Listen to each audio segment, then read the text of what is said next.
Bab 6. Ketika diam menjadi bentuk tertinggi dari zikir. Ada kalanya Allah tidak lagi memintamu untuk banyak berbicara, tapi untuk diam. Diam yang bukan kosong, tapi penuh makna. Diam yang bukan karena lelah, tapi karena hatimu telah belajar mendengar dengan cara yang baru. Dalam diam itu, engkau mulai merasakan bahwa zikir sejati bukan hanya diucapkan dengan bibir, tapi disuarakan oleh seluruh keberadaanmu. Setiap napas menjadi tasbih, setiap langkah menjadi tahmid, dan setiap detik kehidupan menjadi bentuk syukur yang tak terucapkan.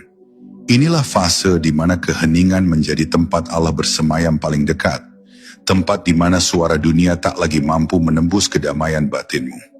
Dalam diam, engkau akan menyadari betapa selama ini engkau terlalu banyak berbicara tentang Allah, tapi jarang mendengarkannya.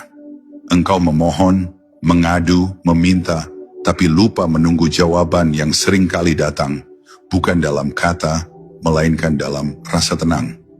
Saat engkau berani diam di hadapan Tuhan, engkau sedang membuka ruang baginya untuk berbicara lewat kesunyian. Sebab Allah tidak berbicara kepada hati yang bising, Ia berbicara kepada hati yang telah tenang.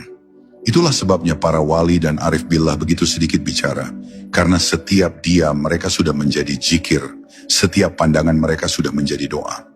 Diam yang sejati bukan berarti engkau berhenti berbuat.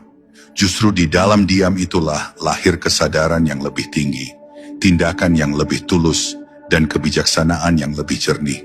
Engkau tidak lagi bereaksi terburu-buru terhadap dunia, karena engkau tahu setiap hal berjalan sesuai waktu Allah.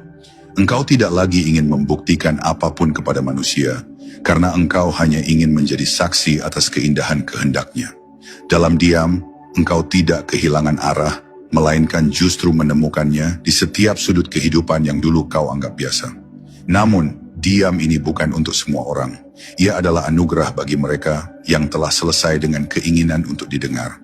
Selama hatimu masih ingin diakui, selama engkau masih haus untuk dianggap benar, keheningan itu tidak akan betah bersamamu.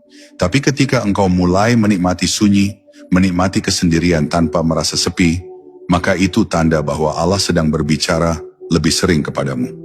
Ia menenangkanmu tanpa kata, mengobatimu tanpa sentuhan, dan mengajarkanmu tanpa buku. Semua terjadi di ruang batin yang tak terjangkau oleh dunia.